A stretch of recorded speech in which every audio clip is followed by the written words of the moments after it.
Hello, Claire. Would you like to introduce yourself? Good luck with that. Clare B. Dimyon, MBE LGBT. It's not my fault somebody else thought that was a good idea, but anyway, they did. I'm approaching 60. I discovered about 10 years ago that I fit into the diagnostic criteria of autism high functioning. And in female individuals, that means highly numerical, highly logical processing. And that seems to have had a lot of consequences on my life. Yeah, so you share a lot of statistics on Twitter, don't you? Or X, as it's now named. I didn't, and they're the scientifically derived statistics, not the lies and damn lies kind. And what is increasingly nice is that, in the last week, I had 2 American women say, "When is that woman who does the statistics? Can you tell me the name of that woman?" Because I'm preparing a paper for, it was some American governmental body, and I really need to get them right. So I just happened to, and they just put at B. Dimyon is your woman. So it's very gratifying. And simply all I did was to upload the graphic of the American stat. They took forever. I'm very proud of those. Everybody else just sees a graphic. But it's a mountain of work. Each of my graphics is a mountain of work. And because I come from a Quaker background, I do not publish any statistic I do not feel 300% sure about. I'm not just making this up. I go into it, I delve into the detail, and there are a lot of minds up your way. We did school visits to Concert and to the coal mines. Yeah. So we did a lot of industrial history on coal and steel. And so, but it's like I go into the very, very guts of it. And I had to go into so many American spreadsheets in order to get that 99% figure. So for the viewers who might not know what that relates to, would you like to explain a little bit more about your statistics of what they mean? That 99%, what does that relate to? Yes, so that's really important. And you're brilliantly. And my problem is because I go into the detail, I've become really rubbish at the headlines. Right. So the other thing to know about me is I used to be a graphics teacher. And what I could see was on Twitter, especially, was that women were trying to make all sorts of arguments about, well, everybody knows, most sexual offenders are male. Everybody knows. I thought, well, no, why don't we go and get some numbers? So the fact that anybody has that number is because I dug it out. And I laughed the other day because I saw J.K. Rowling say, well, 99% sexual offenders are male. And I don't mind that she didn't cite me. I know that her using it is signaling to a lot of other women to use it. So that 99% needs stripping out. Sentence, sexual offenders. Yeah? Yeah. I use sexual offenders, not sex offenders, because it is the correct grammar. And because sex offender is pretty sick when you think about it. Why would we be telling a rapist that it was sex really? Yeah, that's true. Yeah. And so I unpicked it, and I even had my academics saying to me, "Oh, Claire, don't be silly." Well, academics should know their grammar, shouldn't they? Yeah, absolutely. Yeah. As we all know by now, oh my God, bang my head against, we all bang our heads against a collective wall. There are 2 meanings to the word sex, aren't there? Yes. And as I used to say, sex, something or another, and then I said sex, rumpy pumpy. And everybody got what I meant. What? Yes. So the grammar of it is really, really, really, really important. And for anybody listening, I don't tell people what to do. That's the other thing I don't do, is I don't tell what people to do. I make suggestions based on my detailed investigations.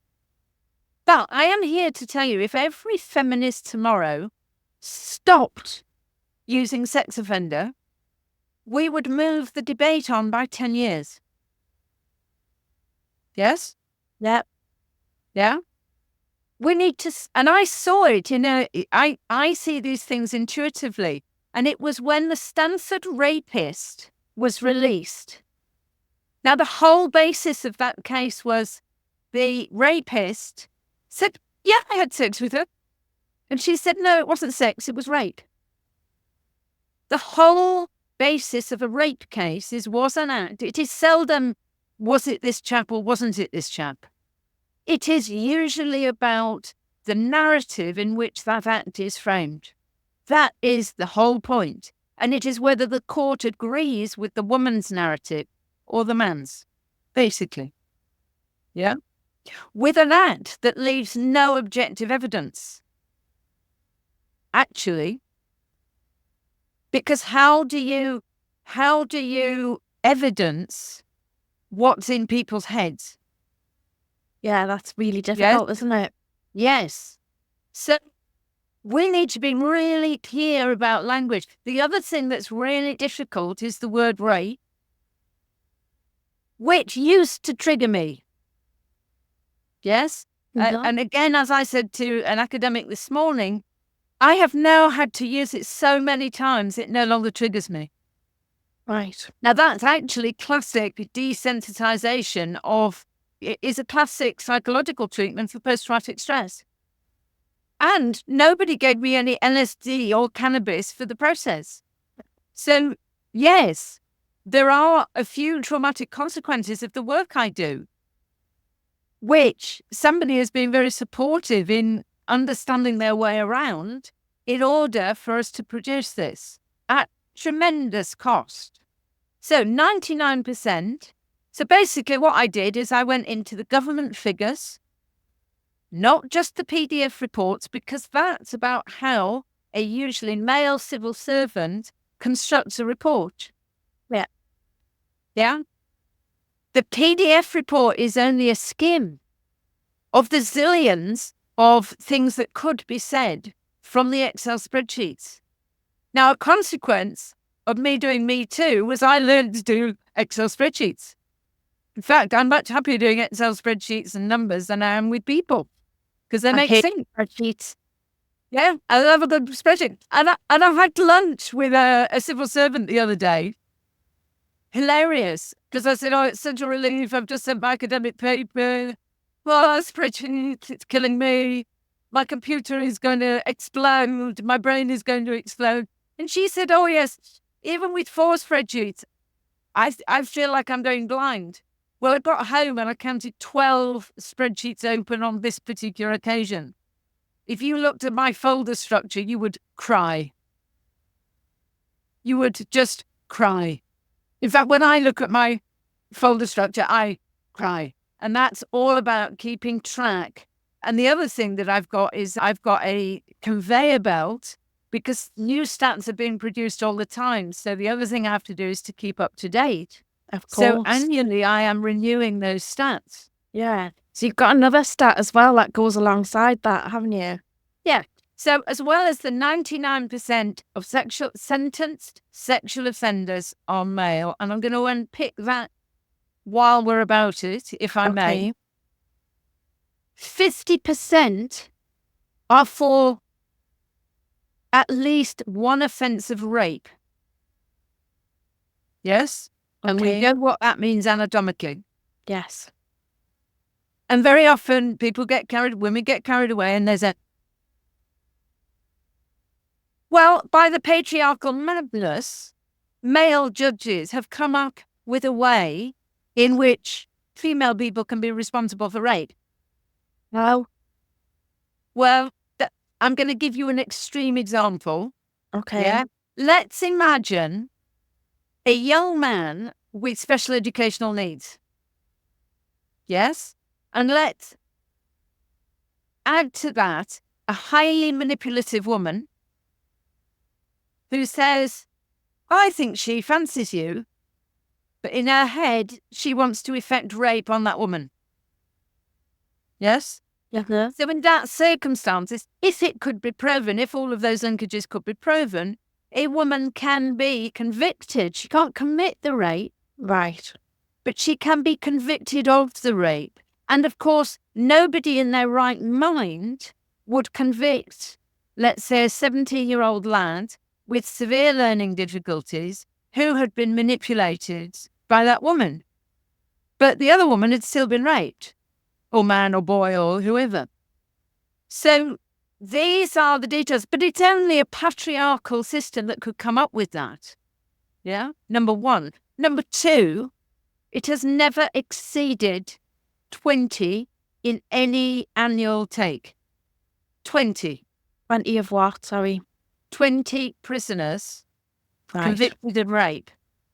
Female. So 20 female rapists. Okay. Compared with 7,500 males. That's in prison at that moment, serving a sentence. Yeah? That doesn't describe the totality. It describes what is in a prison at a snapshot in time. Okay. Yeah? So that 50% figure is important. But when you look at all of the offences, I had a ridiculous interaction on Twitter the other day with this raging misogynist idiot last night. When you strip out all of the offences, it's 99% in all of the categories. And in some categories, it's 100%. Yeah. All of the exposure crimes are male exposure. Guess what? What would we have to do to expose our genitals to somebody? Oh, yeah, we'd have to make ourselves vulnerable to rape because, of course, we would be asking for it. Yeah? Yeah. I mean, it's ridiculous. It's absolutely ridiculous. It's ridiculous that I even have to do this.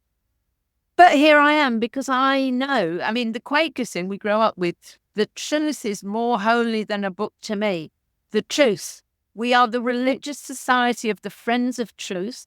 And I'm not afraid to say it here. The Quakers seem to have forgotten that. I'm now asking, when did we drop the Friends of Truth? And that's what we are loyal to. Now, you mentioned the other figure, and that's really important. The other figure is 97%, and that is based on the Office for National Statistics for England and Wales. All of those it's boring details, but it's all important. Where is the stat from?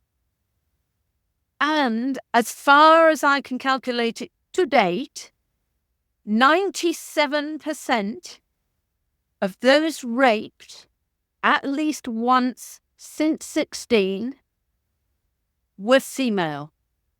I had to tell the ONS to add the at least once. Yeah? Because in statistical definitions, the frequency incidence, which is the number of times in that period, is of course going to be higher for women than for men. And the appalling reality, looking at the child sexual abuse, which usually means years and years of rape, actually. I hate the word abuse. I think it's a gross trivialization of years and years and years of rape. It's wicked. And the other thing is that the autism makes me extremely sensitive to language. Yeah. Extremely sensitive to language. Well, language is important. It is. It's crucial. And in statistics, as we're trying to put into the paper, the numbers don't mean anything.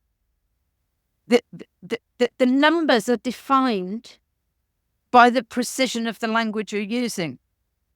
And the other problem with rape and sexual offending, rape and other sexual offending, God bless them, the Crown Prosecution Service and the Home Office and MOJ and blah, blah, blah, blah, blah. They're calling it, you know what they're calling it? RASO. Rape and serious sexual offending.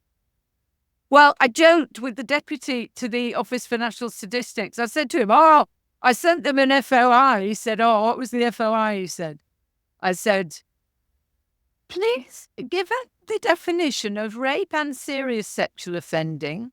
Please could you provide the definition of unserious sexual offending? Even he giggled at the at the logic of it. Yeah. Not at the subject matter, obviously. Yeah. Did he come up with any? He came up with the answer. He came up with exactly the answer. He said, "Oh, I know what they answered. This agency does not hold the information requested." An FOI only means that they have to provide information that they hold. Is they don't hold that information. Now, a lot of my FOIs should make me famous. I should have an even better medal for my FOIs. My FOIs should have most FOI people scuttling to their chief executive officer saying, "I think we've got a problem here. I think we may have got this wrong. I think we may need to do something about it." Now, the funny thing about the conversation with the ONS chap who said, "Now you come to mention it, I have heard that discussed." And I said, well, maybe that means that the monitor of the FOI department of the CPS actually said something sensible to their line manager.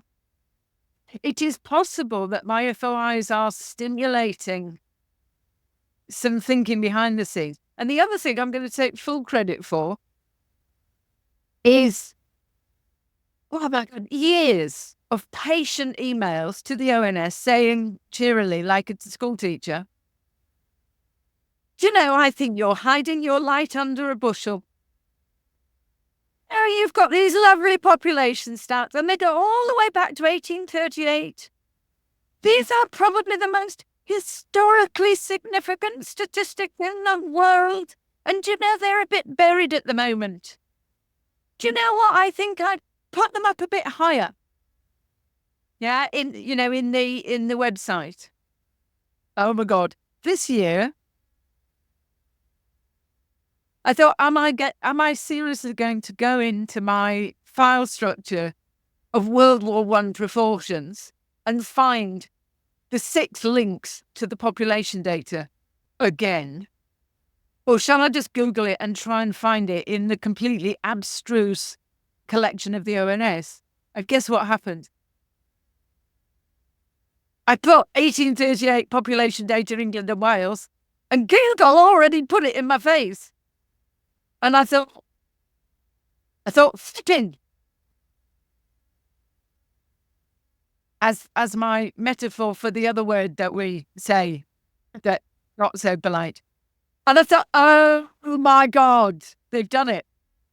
So I could have sent raging emails saying, "How dare you consider our female population? How dare you? What bastards?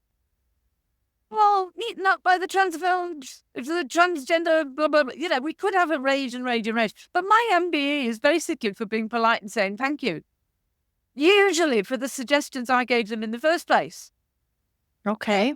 Yeah. So I have had to suppress my bastards. Why are you male norm referencing everything? Why are you eradicating women from it? Blah, blah. So very often I am suppressing those kinds of feelings, biting my tongue, and then saying, what is the email that I can send that is going to encourage them to do the right thing? Yeah. I was, after all, a school teacher. Mm-hmm. Yeah? So you had to persuade lots of kids to do the right thing. And if teachers are anything, they are expert manipulators. And I call it the politics of thank you. My MBE is basically the politics of thank you, of showing up all over Eastern Europe. I wanted to support the young LGBT, in fact, all of the LGBT. Peter Tatchell went to Moscow in order to create provocations in Moscow. Yeah, good. That's a good place to start, is it? No. And I said, well, what about all these countries in between who need less help, but their situation would be improved dramatically? Yeah, I didn't get any money for that. I just did it because they needed it. And that this unimportant English woman showing up made them feel more important. So I pretend to be important sometimes. And the medal helps me to pretend to be important. And I know how to pretend to be important. And, Oh, yeah. So one of the things that you told me earlier was about, you were talking about class and how that gives you Yes, privilege class. and responsibility. Do you want to talk a Yes. little bit about that? Yes, so this is really, really interesting. As, of course, I don't mention in the feminist discourse, this is outing me. I'm being outed here. I'm actually third generation MBE, right? And that is very definitely a product of the class of my paternal line, which isn't the class of my maternal line, by the way. So my paternal line is upper class. And that's not my fault. I just got born. I'm sorry. I also dropped off upper class because my father was a second son. So he didn't get any inheritance. He was just put out on the world to make his way in the world. So no inherited wealth. Yeah. The other problem was that he married my mother, who was very definitely not upper class and suffered rather a lot within those circles. Oh, and then they got divorced. So I dropped off the bottom of this rung, went to a comprehensive school, whereas all my cousins went to private schools. And the divide, I can see the divide between us. Yeah. Now, what class does for you? Hilariously, my great uncle Jack got his MBE. Well, he was the political officer whose job was handing out the medals. So we have this family joke that he had to give himself his own MBE because the king couldn't spare him to go back to London to give him the medal himself. I mean, it was quite funny. Here is your list of people to give medals to. Oh, and you're on it. I mean, it's just funny. My uncle, God bless him, in another tribute to his class, which is very definitely upper class, he was in the colonial service in Aden, again, before I was born. Honest. And in fact, what he did was he just happened to be in the right place at the right moment to deflect a dagger that was about to go into a local official.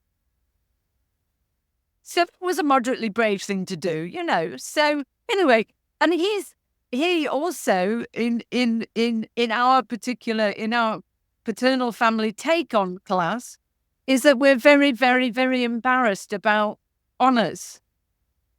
We don't deserve it, really. And the other issue is that his father was a VC MC in peacetime. And we always take the line, oh, well, all the other chaps deserved it. It's very random, all the rest of it. So we have a particular relationship with gongs. Yeah. But we also have so there's a Latin phrase, noblesse oblige. And my family take that rather seriously. So my great-grandfather is an example of this. He was a brigadier general in the First World War. He was at the Somme. And the classic thing is the donkeys and lions. Well, that was a phrase that somebody dreamt up in the 1960s. The phrase that is left to history of my great-grandfather was he said, very few in my position can say that they got to the end of the First World War with their integrity. But I just about can. I am one of very, very few people in my position who can get to the end of First World War with their integrity intact. So integrity was important to him. Yeah, and what did he mean by that? Right, well, I'll then unstrip that with two examples, if I may. So the example, and it's instructed that my grandmother, the widow of a VC MC, this was the story that she told me. So it's also instructive what people choose to tell you to transmit down the family culture. And this is the story she transmitted to me. I'm feeling quite emotional even telling it. I expect my great-grandfather had already tried everything he could as a brigadier general to say, no, don't do this within the military structure. But he was a soldier and he observed the military structure. And so finally, when a young man volunteered to go over the top, to do some reconnaissance, to do some totally suicidal, totally pointless reconnaissance, he would call them to his trench, to his office, in order to meet them. Now, he didn't have to do it. As a brigadier general, the job of writing home to loved ones was a job for the lieutenants and captains. It wasn't the job of a brigadier general. Yeah? Everything has context. And he chose to do that because he felt it was important that he looked them in the face and that he treated them as individuals, that they were important individuals, that he didn't turn his face away from how monstrous this was, and had a conversation with them, got their name right, tried to work out what their pet name was at home, tried to work out who the loved ones were, to get that right, to see if there was a sweetheart who might not be mentioned on the official paperwork, to not write to his mum and dad if his dad had already died. You know, those kind of really, you know, when people get, you know, messages from the TV license people to somebody who's dead, and that is very hurtful. Yeah. He tried to get those details right for a young man whose death was going to be devastating at home, and for a letter that they were probably going to keep for the rest of their lives. And for him, the only thing he could do for that soldier and that family was to make sure it was from a brigadier general, an important person, who could say, I met your son, brother, husband, and what a fine young man he was. It was my privilege to meet him.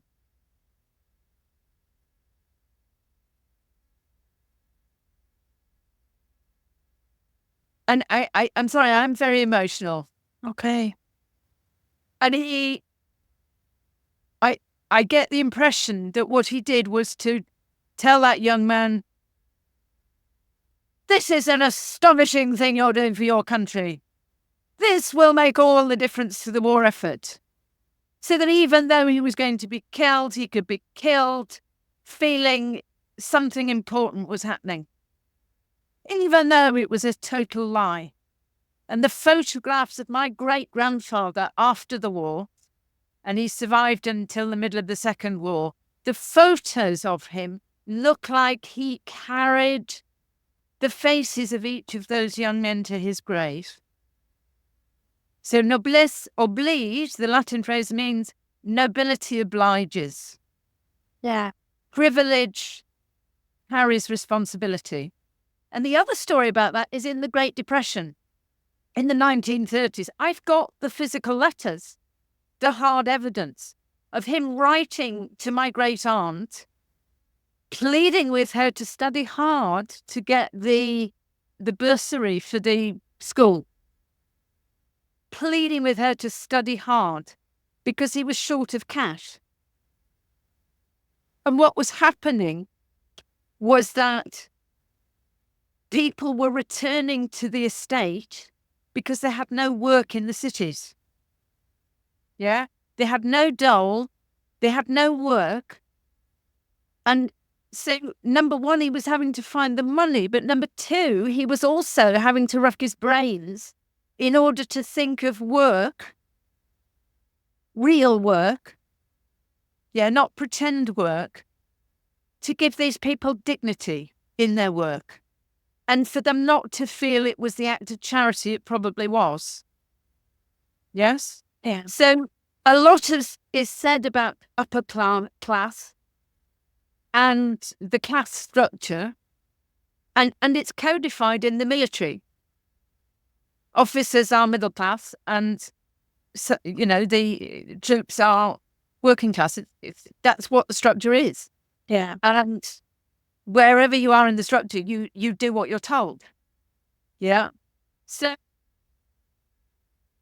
that means, I don't think it's right I don't think it's optimal. It's not how I would organise society, but I can't pretend I don't fit into that. And that was another aspect of the attack in which I almost died. So yes, survivor is moderately important to me. I failed to die. Sorry how inconvenient that is for everybody. I failed to die. So shoot me, frankly. Yeah? So for me, growing up with a feminist education in Leeds, and this goes to the word sensitivity as well. As soon as the attack happened, as soon as it turned from a social engagement, a cup of coffee, into the point of no return, I remember offering all my money and my passport. Who knows why I had my passport? But I did, so I offered it. That's not what I'm after. Okay, so the transaction became clear. Now, in this 18-year-old head, in 1984, what went into it? Did it freeze? The classic is the freeze. Yes? My head did not freeze, and I have a feeling that it did not freeze because of the whole Peter Sutcliffe experience. Yeah? Because I grew up in the epicenter of Peter Sutcliffe in Leeds. And that means we had conversations about being targets for rape and physical dismemberment, because that's what was involved. Let's not underplay what happened. Oh, and by the way, I won't call in the Yorkshire anything. Nothing to do with Yorkshire. And the 6-letter R word was the word generated by journalists in order to make it even worse than it already was, to terrorize us. So not having that either. Never use it. 6-letter R word and 4-letter R word. So I'm afraid I've got a little bit diverted there. So I did not freeze. It is helpful for women not to be able to freeze, because then we retain agency, at least in our own heads. Yes? So then, astonishingly, and relating to what we said about the grammatical forms, which again I'm very sensitive to, what went running through my head? I've got no idea. Rape, consent. Sex, rape, consent. When you unpick them, that is pure numerical logic. Sex, rape, consent. Sex, rape, consent. And that rattled through my head a few times while he's beating the living daylights out of me. And then I said to myself, still not freezing, well, he hasn't got my consent, so it's rape. So understanding the transaction for what it was, being in no doubt and not being frozen, I then said, so, okay, bit more beating up and resisting. How do I withhold my consent when the latest judge has said no means yes? The latest judge has said, oh, yeah, don't worry. When a woman says no, it means yes. A judge. That's where we're in. What was that? It was a recent case in 1980. Right. Okay. And a judge had actually said it. So in my head, I'm going, so how do I, still a bit feisty, still my brain in gear. And I said, so how am I going to withhold consent when a judge says that saying no means yes? So basically, how do I do that without saying no? Yeah? And bloody well figure it out. Yeah? The other thing was that I had done, as part of Greenham training, nonviolent direct action training. So that might be a good idea for all girls, mightn't it? What was that? Well, the direct action training involved learning how to wield a pair of bolt cutters, but it also involved how to get carried off by policemen. Yeah? Uh-huh. And the training is, you become a dead weight, like a sack of potatoes, and then it takes 6 of them, not 2. Yeah? Uh-huh. So, and I remember going through my head, you might be able to take it, but you will never think it's given. So there I am, my brain isn't frozen, and I'm thinking to myself, right, How do I withhold consent so there is absolutely no doubt in my mind, for my protection, for the rest of my life? How do I know I've done everything to defend myself? So I thought to myself, right, okay, well, he wants somebody screaming. And if somebody's screaming and crying, that's only going to add to his rape fantasies. Yeah? Not going to give him that. So I became a bag of potatoes, which I'm here to tell you isn't very sexy. No. Think bag of potatoes. And also, even though I hadn't come out at that point, I'd had no sexual relationship.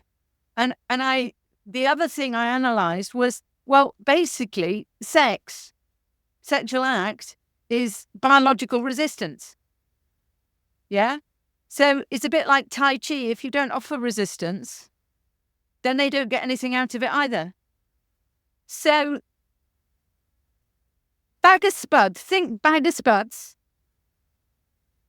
And then think of this stroppy teenager who isn't having any of it. And he's in her head saying, you might be able to take it, but you are not going to be able to think it was given. Fuck you. I mean, I didn't say fuck you because I don't think I'd come across the word fuck in those days.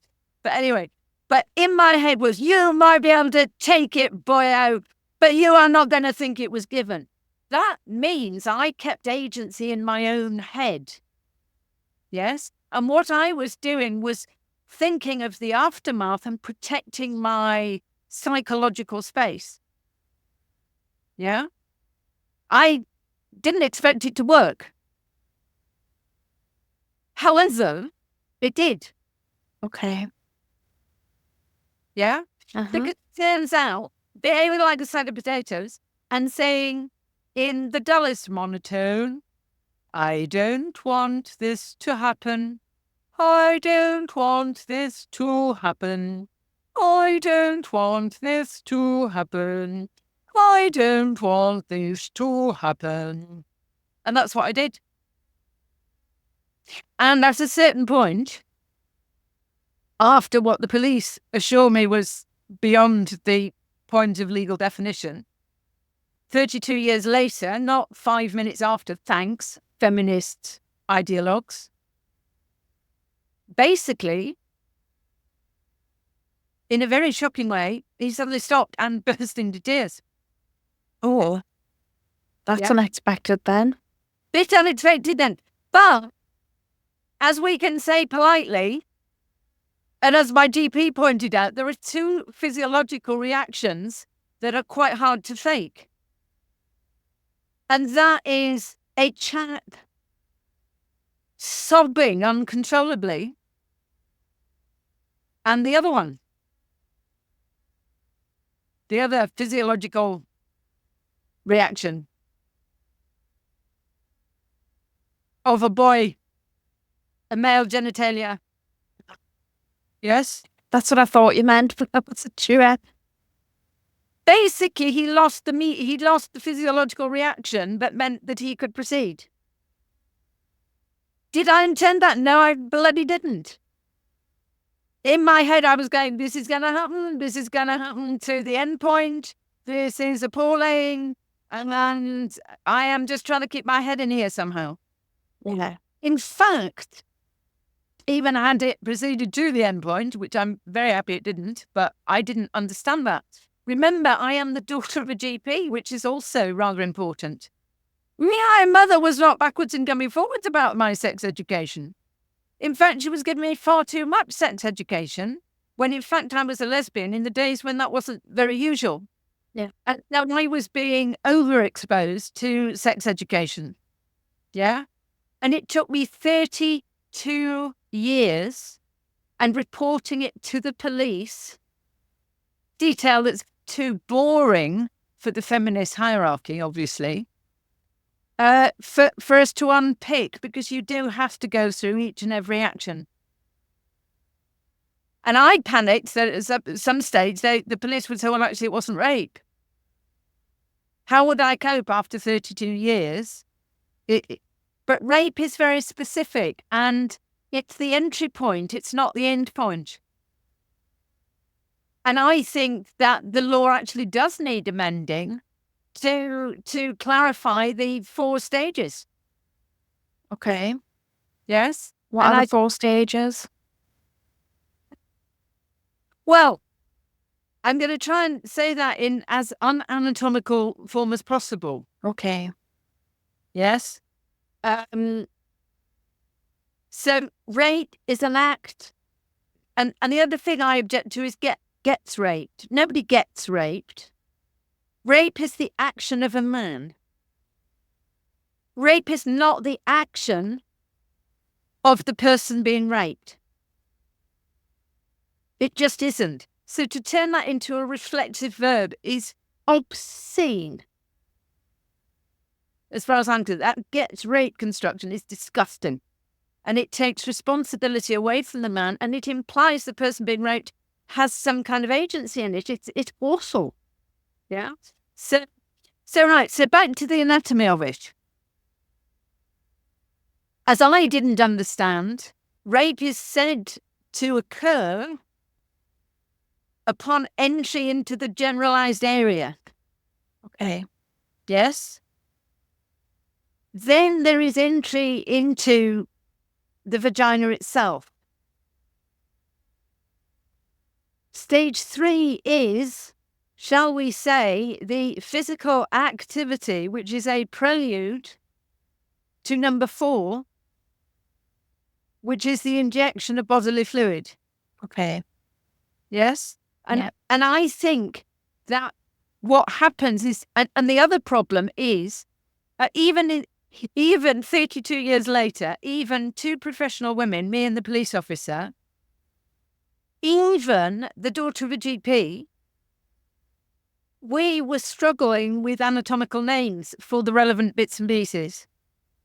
What boy cannot name his genitalia even after the age of 4? They usually can. Yes, I would have said so. So the other thing that is happening with women and girls is that the first time we're encountering words like that is in trauma, when we're being forced to describe them. Yeah? And as you will have noticed, I've been very careful about how I describe it. Well, there's considering your audience, but there's also considering myself and you. Yeah? And so we have a huge problem. I mean, I have granddaughters. Am I going to sit them down and lie on my back and say, here's this and here's that and here's the other? No, I'm not going to do that. Even if a mother does that, how can that be constructed in the world in which we live? Yes? And yet it is very, very important for little girls to be able to name their body parts in order to be able to describe what's happening. And that's also part of the trauma process in even being able to tell other people what happened. Yeah. So, in anatomical dollies and all the rest of it, they have their place, but they're also traumatizing. And we should be, every girl should be entitled to the name of her body parts, especially if she has to describe that in the event of an assault. So we are at the bottom of so many disadvantages. And I have granddaughters. That was another consequence of Me Too. Another crazy, wonderful consequence of an appalling nightmare that went on for at least a decade or 2, and from which I will never fully recover. 2 people met under my roof in a city I should never have been and ended up falling in love. And it happened that one of their connecting points was the fact that both of their mothers were deceased. And when the eldest turned 2.5 or whatever, she was noticing that all the other kids had grandparents. And she said, where are my grandparents? Where are my grandparents? And then suddenly out of that, I became Granny Clare. Oh, right. Yes. And so they have this amazing creation story because they literally would not exist but for that attack and but for the Me Too in a school in 1998. They just wouldn't exist. They couldn't. And so I held her in my arms, aged, 5 days old or something. And I just kind of went, how can I imagine you out of existence? And it wasn't a decided thought. It wasn't a conscious thought. It was just whoosh. How could I ever wish you out of existence? Yeah. Yeah. So they are sitting on a creation story they don't as yet fully understand. But of course, I have some fairly full-on conversations with their dad, less so with their mum, that's another story, about being real with them, and when it comes up, talking to them and making sure they know there is nothing they can't tell us. Yeah. And that one of the things I do with them is say, there's nothing you can't tell on my Clare. Just nothing you can't tell Granny Clare. However bad you think it is, it's not bad enough. I promise you. And the other thing was very interesting, aged 8, was I found myself reading Jemima Puddle Duck. Now, bear in mind, this is to Dutch children. So I'm reading in English. And so my 8-year-old granddaughter said to me, Clare, is the word suspicious? I heard she didn't understand. And so Jemima Puddle Duck is a cautionary tale about Mr. Fox. And Jemima Puddle Duck, Mrs. Duck, who is pregnant and homeless, and how Mr. Fox is being very nice and kind. Is being very nice and kind because he wants to offer the house, which seems like a really, really good idea, isn't he? Kind, but actually he wants to eat the ducks, the eggs. And so, in fact, we do have at our hand. And even the second one was interesting. I remember her maybe 18 months old, and I was going to leave and probably for a long interval. Oh, kiss Granny Clare, kiss Granny Clare. And I said, no, she doesn't want to. And I said, who you kiss and who you hug is your decision. And of course, I was also communicating that to the parents. And I wanted her to keep her,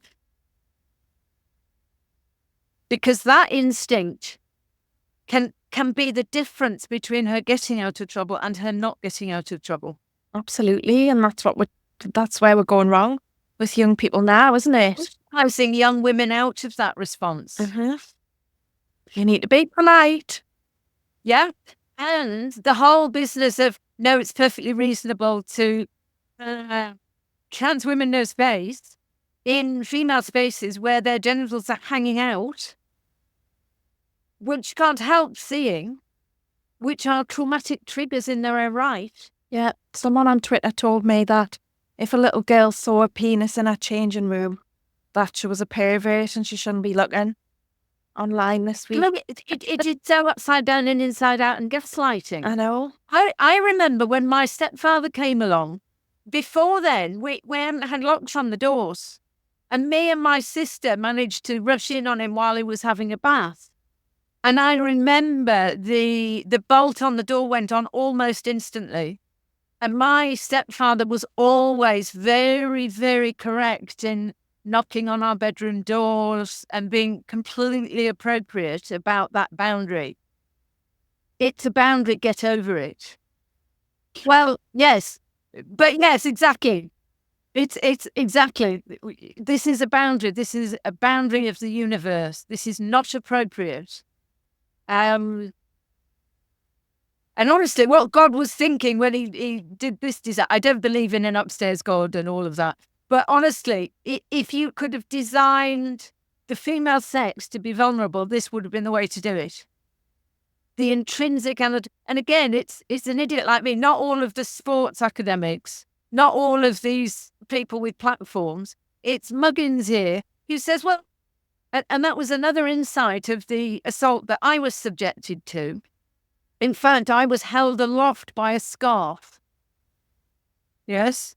So, and I was on the point of blacking out. Yeah. So I knew I was going to die if something didn't change. That was a frightening position to be in. A GP's daughter who knew exactly what the process of asphyxiation was. Yeah. Now, in fact, he used the scarf I was using as a sling because I'd dislocated my shoulder. So the other thing that was going on was I was thinking, what if she pulls my arm off? That other little slight issue. And so where was I? You were held up. It's collecting anatomical details. Hands. So I thought about that interaction, and I'd seen the grip strength. The grip strength graph I use, I saw it, and I literally saw my own rape. Oh, goodness. In a graph. And it's two lines that are very different. So even the weakest male hands are stronger than even the strongest female hands. Right, so hands. Number one, they're bigger. Number two, they have greater grip strength. Number three, a female neck is smaller than a male neck. Yeah? Number four, a female neck has less than 50% of the musculature of a male neck. So in four successive, and then I thought, well, let's look at the other metrics because he did punch me, he didn't kick me, but they do sometimes kick you. So I looked at all of the metrics. So, as I know from teaching design technology, I taught leverage. The longer something is, the more leverage you have to start with, even if there were no greater strength. A longer arm, a longer leg means that the result of that kick, the impact of that kick or that punch is greater before you factor in strength. When you factor in strength, you add to the impact. No shit, Sherlock. And our bodies are, we've all got that boxing thing from the Olympics in our heads. Absolutely. Yes. And that's the difference.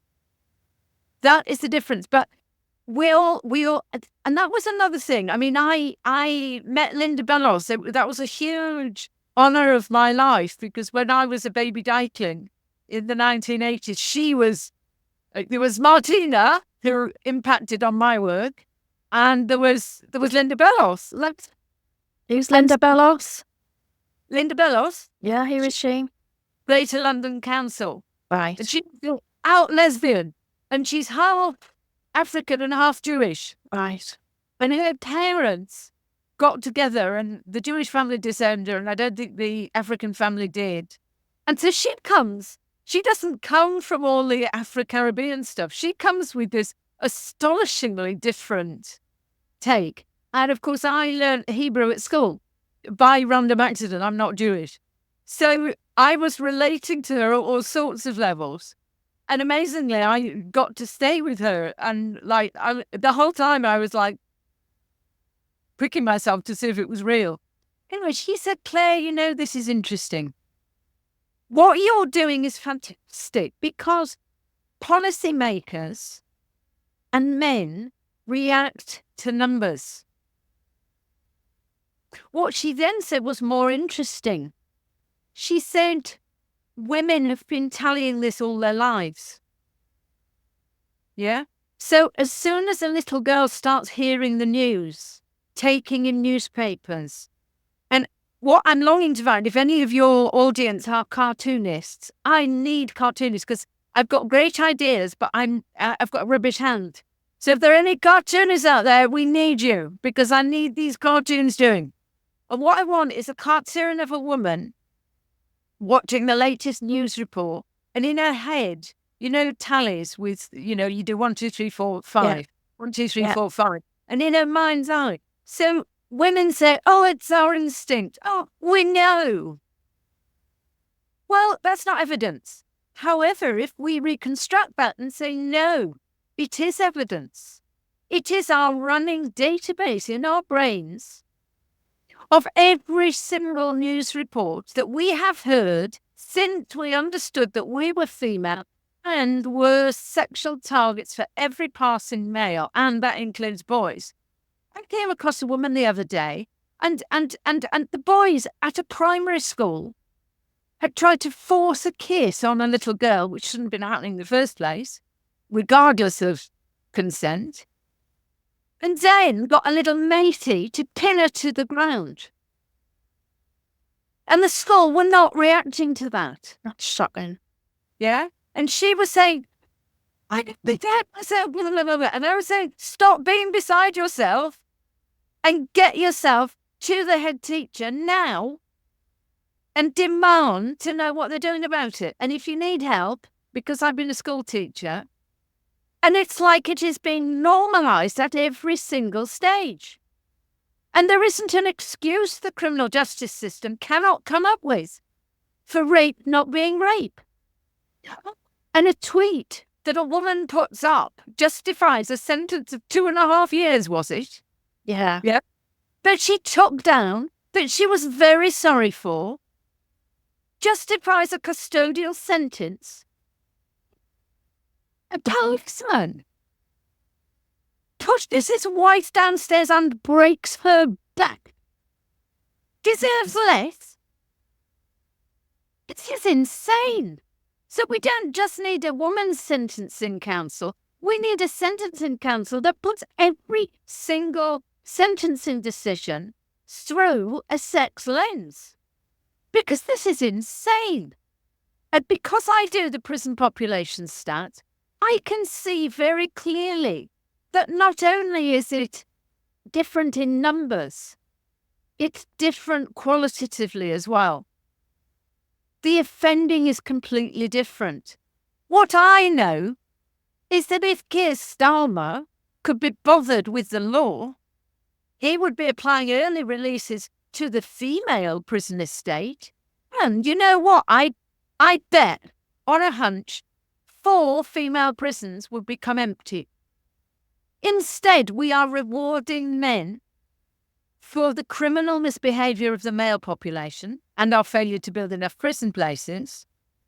Oh, and we're punishing women for the same... I'm sorry to be so animated, but we are leaving women in prison for the same crimes or less serious crimes. Oh, to have increased toll. There is no crisis in the female prisons. 0. Yeah? And so the way the officials will have reacted to that is that, oh, we've got a problem in the male prison population. Oh, let's release men. Like, how primitive is that? And as I said to somebody the other day, female prisons, is that because sex chromosomes are baked into the bricks? Is it an act of God? Is it even something that needs an act of parliament? No, it's an operational decision. And that's something Shabana Mahmood could do today, if they had the imagination. So you're saying that the male population, the numbers there are going up? Yes. And do you know why? Yes. Thanks. The point I really raise is, if you think of a graph, if I do it on the screen, the female prison population is doing that. Whoops. There we are. Is doing that. And you know what the male prison population is? Doing that. It has sextupled since 1900. Part of why it's doing that is because in Britain, as in no other European country, we have got a fetish, frankly, for punishing people. And we want to punish them more than we want to solve crime. Okay. We actually have an appetite for punishing people when it is very clear that punishing the people might do something for the public, but it does very little to address offending behaviour. Yeah? Mm-hmm. The other thing that is abundantly clear is that we are punishing people for traumatic childhoods. Yeah. We are punishing people for being autistic. The number of autistic prisoners is outrageous. The number with special educational needs is outrageous. We are actually, and the female prison estate, we are punishing women for the consequences of rape and sexual violence and domestic violence committed against them. That's what we're doing. That is how disgusting it is. So are you saying that they're committing criminal acts as a result of their trauma, Are you saying that they're being put in prison as a like? No, what I'm saying is a little different to that. Okay. What I'm saying is that if you look at the prison population, there is an abnormally high incidence of autism. Yeah. There is an abnormally high incidence of special educational need. That means an awful lot of people who are in prison have not been assessed at the court level. And that when judges have, and police are very good at this too, they very often want to arrest me for trauma, and I'm middle class, dropped off bottom of upper class. And finally, I can always dig my way out of trouble. What do you mean they want to arrest you for trauma? The behaviour resulting in trauma. They're reading what is in fact a traumatic response as nuisance. Right. Yes? Yeah. They read it as, especially when they are causing the trauma. Yeah. Yes? It's completely self-referential. And it's happened to me, but I also have come across other survivors it's happened to. And I now know, without a shadow of doubt, and going back to the noblesse oblige, I know that my ability to be articulate, my knowledge of the law, my ability to assert je ne sais quoi, yes, means that I have not fetched up in prison when other women definitely will do so. So people can berate me for my class all they like. But in my terms, in my family terms, what that class means is I have unique privilege. I have unique powers of articulacy. I have a very good education, thank you very much. In a comprehensive school, thank you very much. Qualifications I worked very hard for, thank you very much. You know, in the face of a whole bunch of male prejudice, thank you very much. Despite rape trauma from me too that feminists don't want to look at, thank you very much. Because I did it too soon. And that means them acknowledging that I did it first when they weren't even thinking about it. Sorry. Anyway, but you know, I mean, honestly, it's ridiculous. And so for me, what my experience tells me is that because I have got privilege, I have to do something with that. And that's what drives it. I mean, this work is driving me crazy. The work I do, the computer is about to explode. I am getting headaches. Sometimes I wonder if I'm going to go blind from this work. And I say to myself, well, even if you do go blind, you get this published and the world will change for women. It's that serious. My work should be being done by a team of 6 to 12. 6 to 12 people in heated offices with IT support. I am doing it here alone, cross-checking all my own work and being scared I'm getting it wrong. So cross-checking it even more. Having so many iterations of documents and spreadsheets on my computer that my computer is going to explode. For which, on a good day, I get ignored. Yes? Yeah. In order to get the evidence I know blows a whole bunch of things out of the water.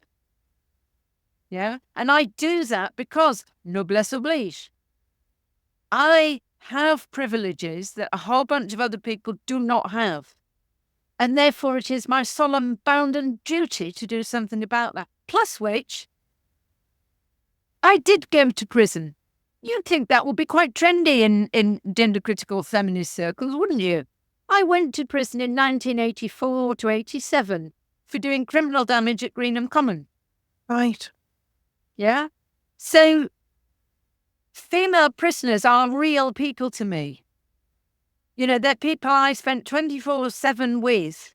Very brief sentences, but bloody hell.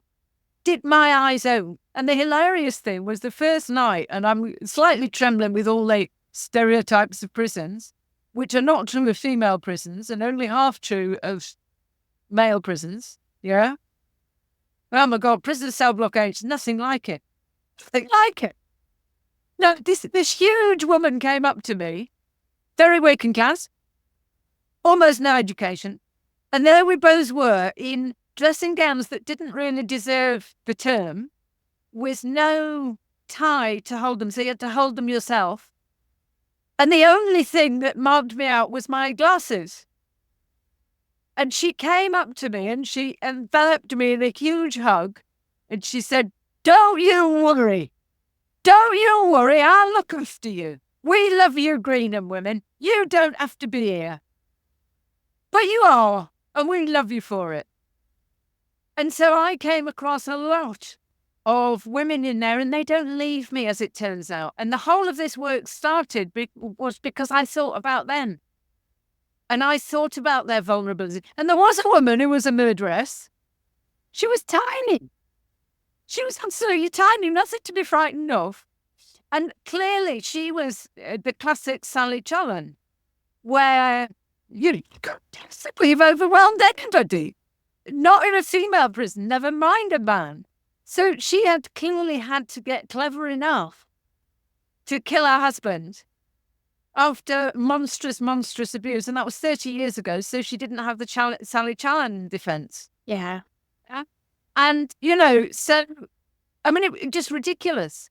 And the other experience of Highway, which I realised we're getting close to what might be the end, was I expected to be frightened, I expected to be different, all the rest of it. The guy coming in to do the cockroaches at midnight was a little bit challenging, I must admit. But I woke up the next morning and I thought, and it was 3 months to the day since the attack, and I thought, that's the first night I've slept soundly. Because I knew there were 6 locked doors, at least, between me and the nearest weapon of male violence used against female. So in fact, the other thing I understand about female prisons is that they are sometimes the only refuge women have from a lifetime of violence. And I mentioned the child sexual abuse survey. The repeat rapes in adulthood of girls raped as children are just appalling. So what it does is it creates vulnerability for life. Yeah. And I can't bear it. And I cannot do nothing. And if my grandfather, I'm going to dig out the class to round up with. My grandfather was killed, cut to pieces, defending the dead bodies of his Sikh troops. Taliban circa 1935. And of course he did. What else would he have done? To protect his brave troops. He was already dying. He could have pretended to be dead, but no, he went to protect their dead bodies. Well, if my grandfather can go and protect the dead bodies of his men, why do the women and girls of this country deserve any less from me? And that's what keeps me going. And whoever puts a hurdle in my way, well, that's on them. That really is on them, because finally I will recover. I may spend days and weeks recovering, but I will finally get myself back on my chair, back in front of my computer, however sick it makes me feel. And I will get this paper out. And a collaborator is informing me we are very, very close. And I am saying, I am not sure I can go on any longer. And she said, no, we are getting closer. We are definitely getting closer. This is in good shape. Be not afraid. We are going to get there. But this is a Rubik's Cube. And this is a ton of explosive under the enemy trenches. Trust me, I am a lesbian of the blinking British Empire. And that's the Sikh flag, by the way. And so it was the Sikhs that my grandfather fought with. And so his VC was for them as well. Yeah. Well, really good. I hope you get to the end of your paper and get it. Is it published? No, I don't want you to. I know that it's going to. I want you to say, we're all relying on you, and we are pretty confident. In fact, we're bloody sure that you're going to make it. Of course. And we're going to contact you regularly to say, keep on keeping on. We're going to badger you until you get it published. What? Yes. And you're gonna retweet all of my stats. Of course. Yes. And even if you don't quite understand my tweets, you're going to retweet them at various government bodies and the BBC. just in case it might help. Yeah, definitely. Yeah. And it was a bit chilling thinking what you just said about the 6 doors between me and male violence. Well, that's not happening anymore. Yes. So there's men in see, women's prisons. Let's be clear about this. It is mostly happening now, but Shabana Mahmood, the decision was Dominic Raab was a Tory Justice Minister. He made that policy decision overnight. Shabana Mahmood can undo that policy decision overnight, but the current state of play is there is one transgender unit. I call it a trans feminine unit because they don't put trans men in there. They wouldn't be that stupid. No. Right? There is a 16-bed unit at HMP Downview. There should not be a single other trans woman in a female prison, the other 11, in the rest of the country. And if they are, then they're lying. The only other problem is that trans feminine unit, when you look at the detail of the policy document, which nobody does because it doesn't create a soundbite, are contradicting each other. Right. Yeah. So we're not and sure what's happening. the other problem is how much mixing you get of those trans feminine prisoners with the rest of that single prison, which has got 500 women in it. Right. And it will be staffed by female officers. So that's wrong, but it's not every single prison. And the danger that I see regularly and contradict regularly, even though I get attacked for it, is when we overstate our case, we weaken it. No, the reason I say that is because I was watching a podcast by a man who, well, that's his channel. It's about being in prison. Yes. From a male perspective, but he had a female on who'd been in prison, and she was talking about generally prison, and then she dropped that in, that there was a male to female and then a female to male. There was both. I was just horrified. And back in 2018, I think you can almost say it was as strong as flashbacks. I was permanently thinking, oh my God, what if I was locked in a prison cell? Because the other reality is, even if you can get to the emergency bell, as women who give birth in prison know and die over, even if you get to the emergency bell, there is no certainty that a prison officer will respond to it. And if you've got a trans woman in the same cell, locked into the same cell as a woman, how is that woman going to get to the emergency bell in the first place? It is completely monstrous. And the other thing that's monstrous is they're busily screening every single prisoner for being in the armed forces. Well, that's partly about post-traumatic stress. But the primary reason for post-traumatic stress in women, only one of the female prisons is screening for sexual violence. And we know that female prisoners have higher than average incidences. And so at every level, there is this disadvantage, and I call it a set of compounding detriments. So you can list them in turn, but in fact, they're compounding on each other. Yeah. It's not just a list. Each detriment compounds on the next detriment. And that's why, come hell or high water, I really do have to get this sodding paper out. You definitely even if it kills me, it will be worth it. Because, I mean, it won't probably. It is that important. And it unpicks. It has the potential to unpick that. If anybody pays attention, that's another. I can't control what other people do or don't do with it, but I can control getting it to publication. Definitely. So anybody encouraging me, just, and hopefully not kicking me in the knees would be very nice. I'm not going to kick you in the knee. No, well, I know you're not. There's plenty of that behaviour, that self-defeating behaviour going on. And I've been part of successful movements. Yeah. My ME is for rainbow flags and the LGBT people. How do you think I feel at this stage? But I've been part of successful movements. And some of this silly buggering around, I'm Yorkshire. Is it all right for me to say silly buggering around? Of course. Some of this silly buggering around is not the behaviour of people who are going to win. Yeah. Definitely. Quakers get involved in practical politics. And even in World War II, in the Holocaust, we still kept trying to find the decency in the Nazis. And it was Quaker lesbians who fed Germans in 1919 after the First World War, Germans and Austrians. And that was the reasons the Nazis listened to us. Only the Quakers would feed us.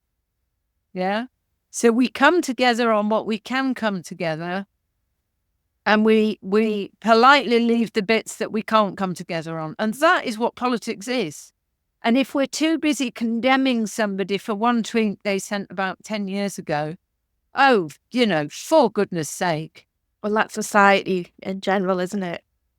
Well, it's just ridiculous. And we all, what we should be doing is to gather together all of the talents and to be strategic in how we use that.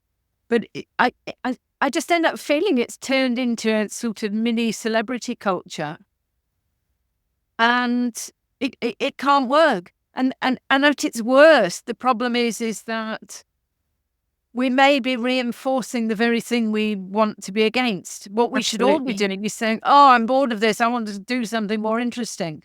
But as soon as you have organizations involved, the organizations want to keep themselves going. Yeah. And that's not a negative intention. It's just a fact. Yeah. And it has a momentum all of its own. It does. So anyway, there's cartoonists out there. Yes, definitely. We'll send them my way. Out there. I do know of a couple, so I'll let you know. Encourage them in my direction. But I've got very specific things, and it's that a picture tells 1,000 words. And when we get to publication, there will be the getting it out beyond the academic. Yeah. Yeah?